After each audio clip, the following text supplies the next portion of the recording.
Olá! Nesse vídeo você vai entender um pouquinho melhor sobre o cantinho do pensamento e você vai entender se ele é realmente eficaz ou não.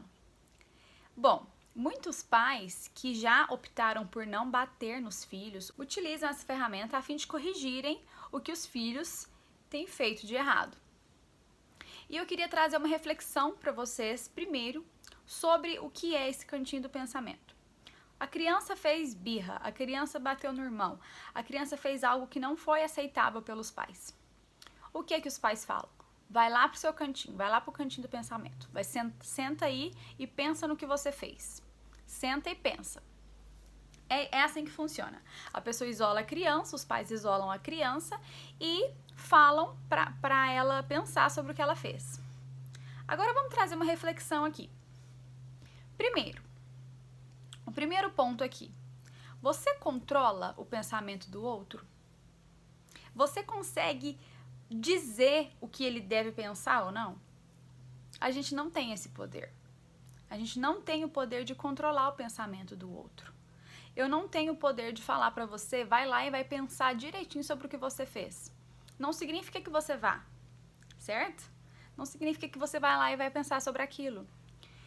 E o segundo ponto, que pra mim é o pior desse cantinho do pensamento, é que a gente coloca nas mãos da criança, a gente coloca a cargo da criança pensar sobre o que ela fez, refletir e depois pensar em soluções e melhores comportamentos uma próxima vez, sozinha. Gente, a criança não dá conta de fazer isso sozinha.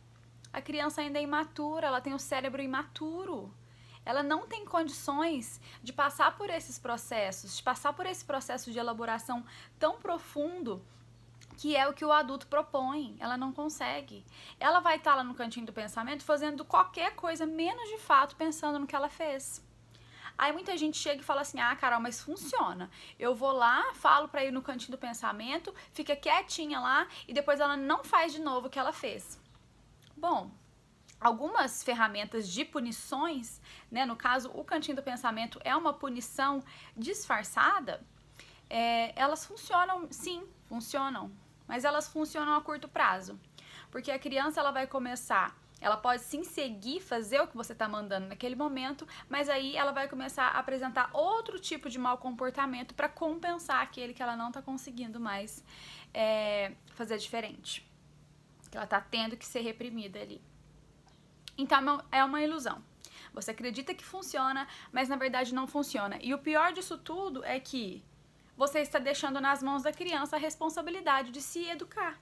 Então a gente deixa nas mãos de uma criança de 2, 3, 4, 5, 6 anos, 7 anos, refletir sobre as consequências de agir de determinada forma, sobre o que o outro poderia ter sentido, sobre como o outro se sentiu naquela situação, como o outro viu aquela situação, sobre o que ela poderia ter feito diferente, sobre como agir diferente uma próxima vez. A criança tem condições de fazer isso tudo sozinha? Muitos adultos não conseguem. Então não existe, é totalmente falho esse cantinho do pensamento e é terceirizar a educação. Você está terceirizando a educação do seu filho quando você manda ele para o cantinho do pensamento. Para educar, somos nós que precisamos ir lá, ter esse diálogo com a criança. Se eu simplesmente mando a criança para o cantinho do pensamento, dou uma palmada nela, ou grito com ela, a criança não entendeu foi nada. Ela não entendeu nada daquilo, ela só entendeu, ela pode ter entendido assim, eu não vou fazer isso de novo porque senão minha mãe vai me bater. Senão eu vou para esse cantinho do pensamento aqui. Só por medo, é terceirizar a educação. Você precisa orientar a sua criança. É através da orientação que a gente educa os filhos, mostrando os caminhos.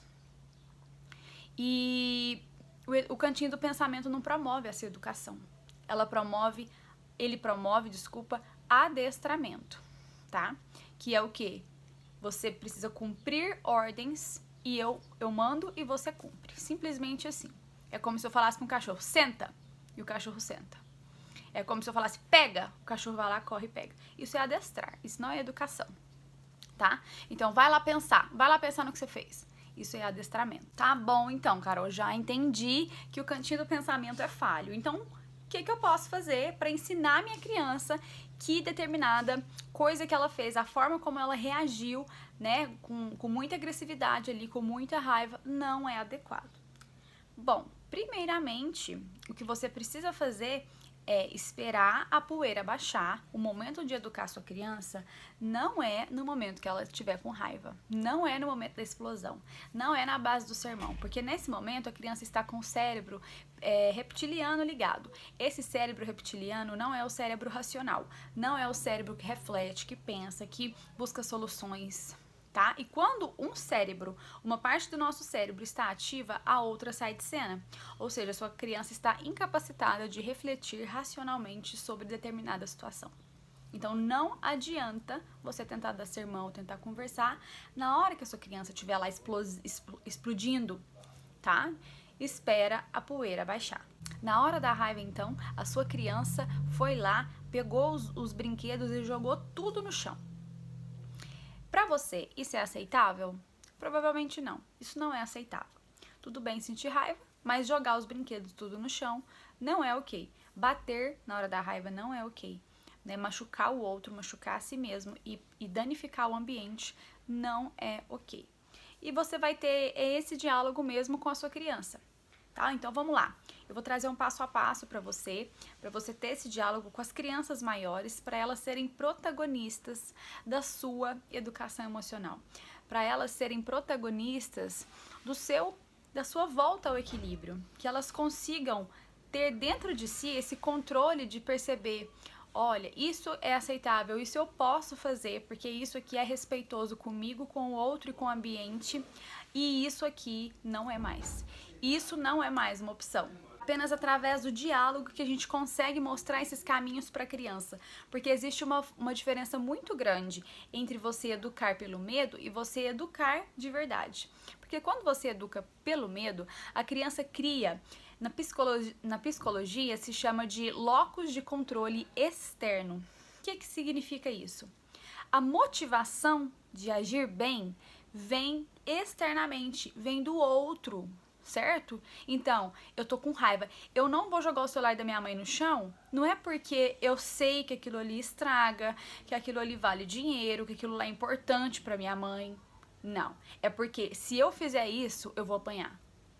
Vocês entendem a diferença? Se eu fizer isso aqui, minha mãe vai me bater. Se eu fizer isso aqui, eu vou pro cantinho do pensamento. Se eu fizer isso aqui, eu vou ouvir bastante na minha cabeça.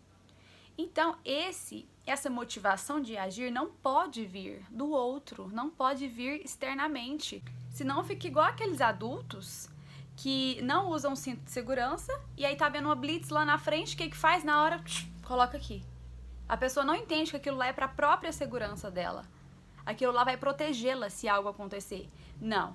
É só porque tem a polícia ali, e se a polícia me pegar, eu vou ser multado, então eu preciso pôr esse cinto aqui. É exatamente isso, a nossa cultura educa pelo medo, tá? Terceiriza, né, a educação, na verdade, porque isso não é educar, pelo medo. E isso você precisa entender claramente que isso não é educação. Educação é desenvolver na sua criança o locus de controle interno, que é o quê? A motivação de agir bem, o entendimento daquilo vem de dentro dela. Tá? Porque quando você não estiver presente, a criança vai ser capaz de ter discernimento, de agir bem, de o que é certo e o que é errado. É isso que você precisa querer desenvolver nas suas crianças. E é isso que a educação tradicional, né, faz justamente o contrário disso. Desenvolver o medo, simplesmente. E a gente quer fazer o quê? A gente quer gerar seres pensantes, seres que entendem, que compreendem qual que é o certo, qual que é o errado, qual que é o melhor caminho.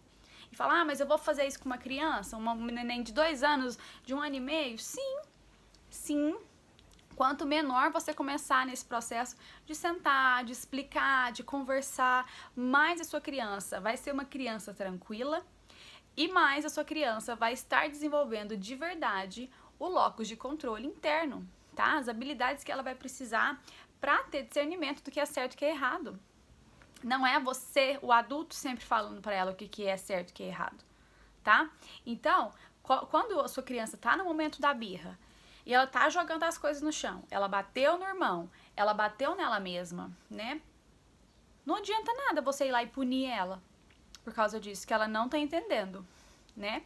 Você precisa, então eu vou trazer o passo a passo para que você tenha o caminho certo para desenvolver o controle interno nos seus filhos, tá? Para que você de fato eduque os seus filhos. Carol, então na hora da birra lá, ele tá destruindo as coisas, o que eu vou fazer? Olha, o passo a passo de como lidar com a birra com crianças maiores de 4 anos já foi colocado aqui e é exatamente aquilo que você vai fazer, tá? Se a criança tiver, você precisa urgentemente estar ali presente para tirá-la daquele ambiente, para ela não danificar o ambiente, não danificar ela mesma e não danificar o outro, tá?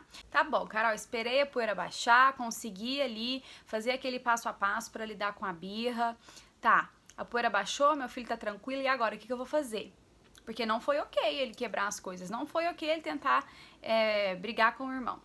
Ok, perfeito. Você conseguiu muito bem, é isso aí. Agora o que você vai fazer?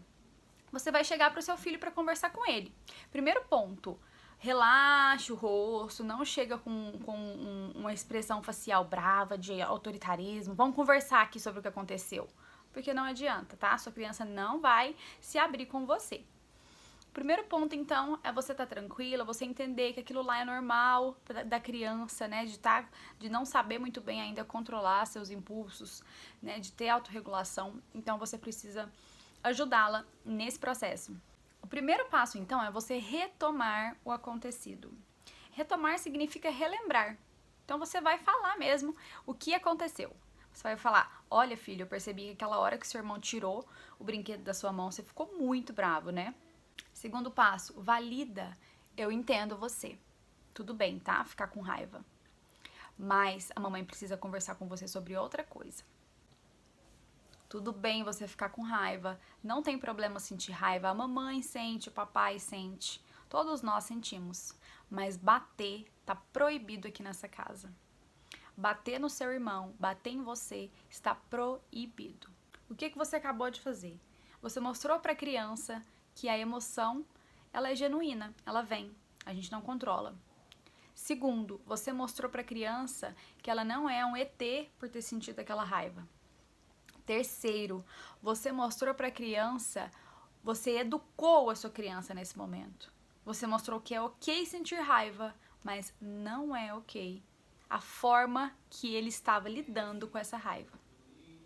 É assim que você vai educar a sua criança. É orientando nesse processo. De você, primeiramente, então, validar, mostrar que é ok ter a emoção, mas a forma que a criança está lidando com ela não é aceitável nessa casa. E o terceiro passo, então, como nós estamos falando de crianças maiores de 4 anos, né? Crianças de 5, 6 anos, por aí, essa criança já é capaz de pensar em soluções para voltar ao equilíbrio uma próxima vez. E é aí que você está fazendo a educação emocional da sua criança, tá? É justamente aí que você está dando para ela, tá? O locus de controle interno, para que ela desenvolva dentro de si, tá?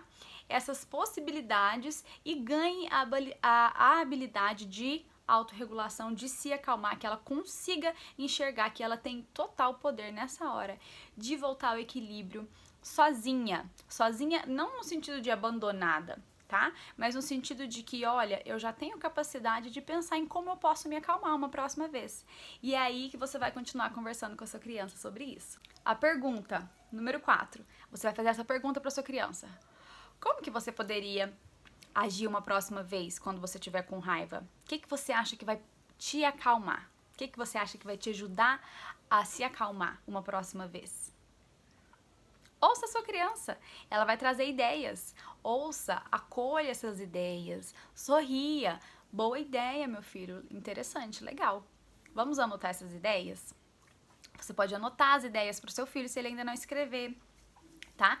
E eu vou te mostrar também ferramentas que você pode fazer com o seu filho, você pode ter um momento para você criar junto com ele, tá? E essas ferramentas auxiliarão enormemente no momento da birra, porque a criança vai saber o que ela pode fazer, ao invés de fazer aquilo que não é respeitoso. Mas é muito importante você primeiro, antes de você falar aqui, ó, você pode fazer isso, isso e isso, você primeiro ouvir as sugestões da sua criança, ouvir dela o que ela gostaria, né, de fazer naquele momento que ela está com raiva, para que ela vá desenvolvendo esse controle interno, vá pensando em soluções, tá? Ela tá ganhando um monte de habilidades ao fazer isso. A criança, de fato, agora está sendo protagonista da sua própria educação emocional. Desenvolver o locus de controle interno na sua criança é muito importante, porque quanto mais ela vai crescendo, mais ela vai experimentando alguns ambientes diferentes onde você não está. Então ela vai para a escola, ela vai às vezes para o inglês, ela vai para natação, ou ela vai para casa da avó, ela vai para casa da Dinda. E aí, quando você não estiver lá, a criança precisa saber o que ela vai fazer no momento da raiva. E é só desenvolvendo esse controle interno que ela vai ter recursos dentro de si para acessar e conseguir voltar ao equilíbrio sozinha, sem a sua presença, tá? Porque às vezes a gente tá sempre ali e fala, eu vou te abraçar, e às vezes sempre precisa de você ali. Só que é muito importante você a sua presença ali, você tá com a criança no momento da raiva, mostrar que ela pode contar com você não só quando ela tá boazinha, tá bem, mas quando ela não tá bem também, tá? Isso é porto seguro. Mas você precisa também desenvolver na sua criança, tá, habilidades dentro dela, para que ela consiga, né, ela não se sinta dependente emocionalmente de você, para que ela possa ter recursos dentro dela mesma para acessar fora da sua presença. E esse é o ponto principal do protagonismo da criança.